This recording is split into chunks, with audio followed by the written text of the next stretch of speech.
राजकीय, सामाजिक, क्रीडा, सांस्कृतिक, शैक्षणिक, गुन्हेगारी जे दिसतंय तेच दाखवतो TV9+.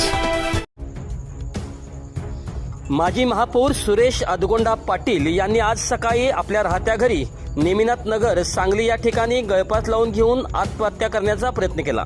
त्यांना तातडीने येथील उशक्काल हॉस्पिटलमध्ये दाखल करण्यात आले आहे.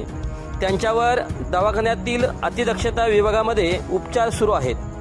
त्यांची प्रकृती स्थिर असल्याबद्दल हॉस्पिटलच्या व्यवस्थापनाकडून सांगण्यात येत आहे. या घटनेची नोंद विश्रामबाग पोलीस स्टेशन दप्तरी घेण्यात आली आहे.